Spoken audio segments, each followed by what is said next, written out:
Everyone, आज हम सांख्यिकी या स्टैटिक्स क्लास 11th का हमारे मैथ सब्जेक्ट में आज का जो हमारा चैप्टर है सांख्यिकी या स्टैटिक्स, इसमें आज हम निकालना देखेंगे निम्नलिखित आंकड़ों के लिए माध्य, प्रसरण और मानक विचलन ज्ञात करना।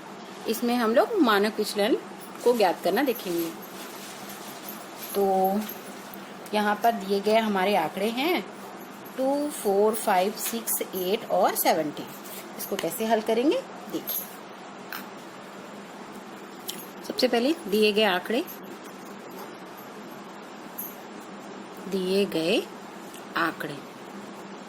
क्या क्या हैं?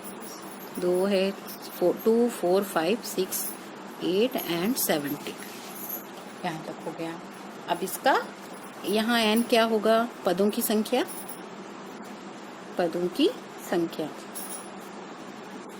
कितनी है? 1, 2, 3, 4, 5, 6, 6 है। तो माध्य हम इसका निकालेंगे। पहले माध्य निकालने के लिए जो माध्य का फार्मूला था, प्रेक्षणों का योग बट्टे प्रेक्षणों की संख्या, या आंकड़ों का योग बट्टे आंकड़ों की संख्या। प्रेक्षणों का योग बट्टे प्रेक्षणों की संख्या, ये हमारा फार्मूला है। तो ये उनका योग कर देंगे। 2 + 4 + 5 + 6 + 8 + 17। प्रेक्षण ये कितने हैं? n = 6 है। या फिर इसी को हम ये वाला फार्मूला करके भी लिख सकते थे, सिग्मा xi/n। ये फार्मूला भी या ऐसे लिख दें, दोनों ही एक ही है। अब इन सबको हम ऐड करेंगे, जोड़ देंगे, तो वो ये हमारा मान होगा 42/6 हो रहा है। 6 7 माने माध्य क्या निकला? ये आया 7। ठीक। अब हमको प्रसरण और मानक विचलन निकालना है। ठीक। इसके लिए हम सबसे पहले ऐसे हम कॉलम बना लेंगे। यहाँ xi की वैल्यू जो थी रख देते हैं। यहाँ 2, 4, 5, 6, 8 और यहाँ 17। xi - x का बार, हमारे पास x का बार निकला था 7। इसी में से घटा के हम लोग लिखेंगे। तो ये 2 - 7, तो ये आ जाएगा -5। अब यहाँ फिर 4 - 7 -3, 5 - 7 ये हो जाएगा -2, 6 - 7 -1, 8 - 7 1 आएगा, 17 - 7 यहाँ पे 10 आएगा। ये टोटल का कॉलम रहेगा। यहाँ पे -5 का स्क्वायर में दिया है, तो ये -5 का स्क्वायर माने 25, प्लस के साथ आएगा -3 का स्क्वायर माने 9, -2 का स्क्वायर माने 4, -1 का स्क्वायर माने 1, 1 का स्क्वायर 1 होगा, 10 का स्क्वायर 100। ये होगा समेसन xi - x का बार का होल स्क्वायर। इन सबको अगर हम ऐड करेंगे, जोड़ देंगे, तो ये मान आएगा यहाँ 9 और 1 ये 10 हुआ, 10 और ये 25 35, 35 5 40 माने 140 हो रहा है। योग हमारा 140 आया। अब हमको निकालना है प्रसरण। सबसे पहले फार्मूला होगा sigma square = summation xi - x का बार का होल स्क्वायर अपॉन n। ये वाले फार्मूले में रख के निकाल लेंगे। इसकी वैल्यू हमारी 140 आई थी। 140 डिवाइडेड बाई n की वैल्यू क्या थी? 6 थी। तो ये आएगा, अगर इसको काटते हैं, यहाँ लिख रही हूँ मैं 6 से करूंगी, 6 दूनी 12, 2 बचेगा, 6 तिया 18.33 कुछ समथिंग आएगा। तो ये आ रहा है, ये 23.33। ये हमारा प्रसरण सिग्मा स्क्वायर की वैल्यू ये आई। अब हमको निकालना है मानक विचलन। अब मानक विचलन निकालना है। मानक विचलन ये होता है √ऑफ सिग्मा स्क्वायर। तो यहाँ लिख देती हूँ रूट ऑफ सिग्मा स्क्वायर का value sigma xi minus x का बार का होल स्क्वायर अपॉन n था, है ना। इसकी वैल्यू हम लोग निकाल चुके हैं ऑलरेडी। कितना था? 23.33। ये इसका मान है था सिग्मा स्क्वायर का। अब इसका मानक विचलन हो जाएगा, ये रूट उधर जाएगा ना, विचलन में रूट लग जाएगा, तो ये आया, ये इसका मान था, तो मानक विचलन आ गया 23.33।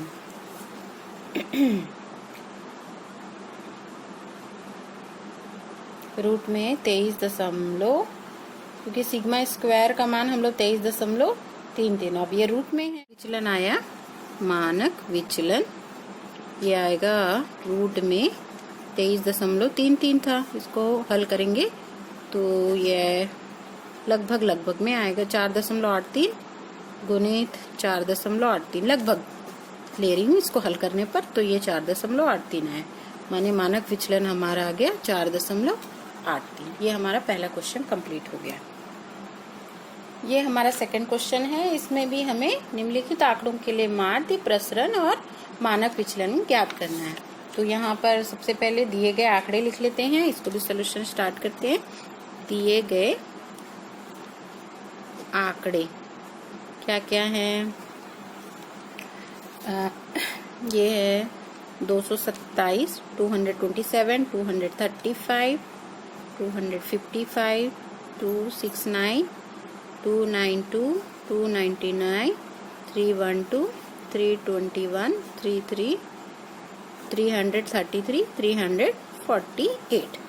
ये जो हमारे आंकड़े हैं उन सबको लिख लिए। 227, 235, 255, 269 है, 292 है, 299 है और 300, ये 12 है, 321, 333 एंड 348।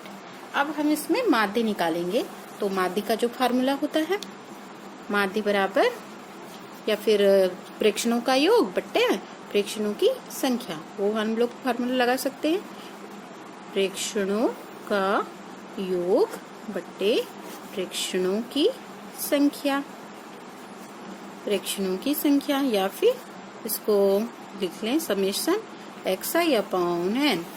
यहाँ n क्या है? n पदों की संख्या होती है और पद कितने हैं? 1 2 3 4 5 6 7 8 9 10। तो पदों की संख्या यहाँ 10 है। तो समेशन xi मतलब 227 plus 2 35 plus 2 55 plus 269 plus 292 plus 299 plus 312 plus 321 plus 333 plus 348। पूरे के बट्टे में ये कितने पद थे? 10 है, तो 10 ले लिए। ठीक, अब इन सबको हम क्या करेंगे?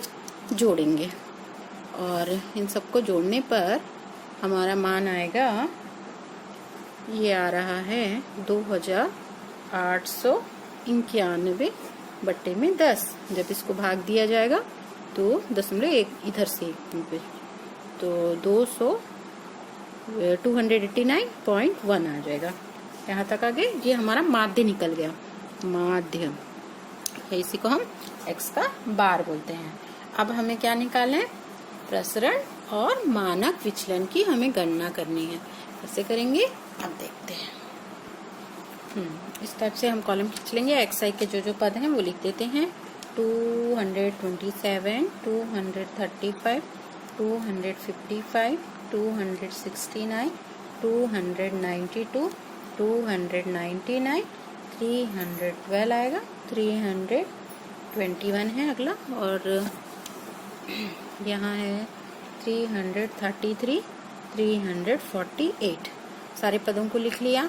अब हमारे पास x का बार मतलब माध्य जो आया था, माध्य हमारा 289.1। ठीक, ये है xi और ये x का बार उसमें से घटेगा, तो ये 227 में से 289.1 ये हुआ, तो क्या आएगा? हाँ, इसको इसमें से घटा देंगे तो ये हमारा मान आ रहा है 62.1, और लेकिन बड़ी संख्या ये है तो माइनस में रहेगा। 62.1 मैं यही लिख देती हूँ। ऋण में है 62.1 और इसका स्क्वायर है तो इसको स्क्वायर कर देंगे, माने इसका 2 बार। बात पहले हल कर लेते हैं फिर उसके बाद इसको निकालेंगे। ये 235 माइनस 289.1 था, इसमें इसको घटा देंगे तो आ रहा है 54, ऋण 54.1 ये आ रहा है। और ऋण 54.1 का भी स्क्वायर होगा। यहाँ पे 255 है माइनस 289.1 है और यहाँ पे ये घटेगा तो ये आएगा माइनस 34.1, माइनस 34.1 का स्क्वायर हो जाएगा। यहाँ भी 269.289.1 का, तो इसमें से ये घटेगा ना तो यहाँ आएगा 20, ऋण 20.1 ये आया और ऋण 20.1 का स्क्वायर हो जाएगा। यहाँ क्या है 292 माइनस 289.1, यहाँ भी ये घट के कितना आएगा, यहाँ पे 9 बच रहा है। ये 12 में से ये 292 है ना, 292 में से हम लोग 289 इसको घटा रहे हैं तो यहाँ बचेगा 2 में बचेगा 2.9, माइनस में बड़ी नहीं प्लस में बचेगा क्योंकि ये बड़ा है ना तो 2.9 बचा और यहाँ पे आएगा 2.9 का स्क्वायर होगा। ठीक, अब यहाँ 299 है 289.1 है, इसमें इसको घटाएंगे तो ये बचेगा 9, क्योंकि यहाँ 9, यहाँ कितना बच रहा है 9 में से ये 0 हो जाएगा और यहाँ एक 10 बच रहा है और ये 89 है ना, 89 ये 299 और ये 289, 9 में से 9 गया तो ये तो 0 बचेगा और इसका 1 बचेगा तो ये 10.1।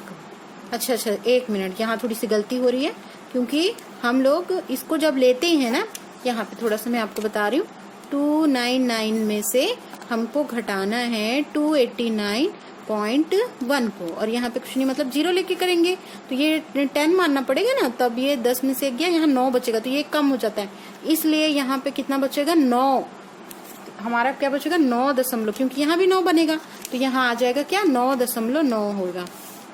ये हम गलती कर रहे थे, सीधा सीधा इसी को देख रहे थे, ये दशमलव वाले को तो ध्यान नहीं दिए इसलिए गड़बड़ हो रहा था, तो यहाँ आ गया 9.9 आएगा। अब यहाँ 312 है 312 में से 289.1 को करना है तो यहाँ बचेगा हमारा मान 22.9 बचेगा और 221 में से 289.1 को यहाँ भी घटाएंगे तो यहाँ बचेगा 31, हाँ इसका 31.9 बचेगा, 31.9। अब यहाँ पे 333.289.1 को घटा रहे हैं तो यहाँ बचेगा 43.9। लास्ट में 348 है माइनस इसमें से भी 289.1 को करेंगे तो यहाँ आएगा 58.9। यहाँ तक सारे मान आ गए। अब इसको मैं यहाँ लगाती हूँ जो बच गया था 9.9 का स्क्वायर और 22.9 का स्क्वायर, 31.9 का स्क्वायर, 43.9 का स्क्वायर और लास्ट में 58.9 का स्क्वायर। सबको हम वर्ग करेंगे। अब इसका जब वर्ग करेंगे तो ये हमारा मान आएगा 3856.41। इसका मान आएगा 2926.81। ठीक, वैसे ही इन सबको हम लोग वर्ग करके निकालेंगे तो इसका मान आएगा 1162.81। वैसे ही इसको हल करेंगे तो ये आएगा 404.01 और इसका हल करेंगे तो आएगा 8.41 और इनको हल करेंगे तो 58.01।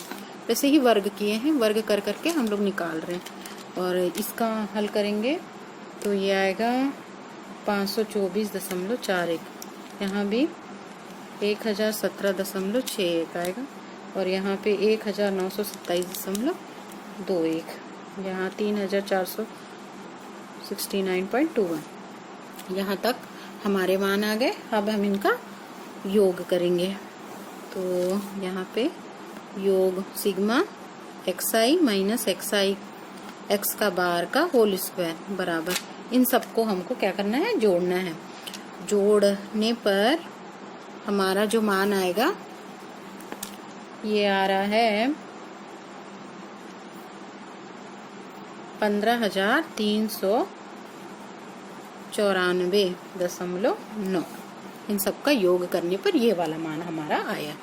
अब इसके बाद हमको निकालना क्या है, प्रसरण निकालना पड़ेगा, और फिर उसके बाद मानक विचलन।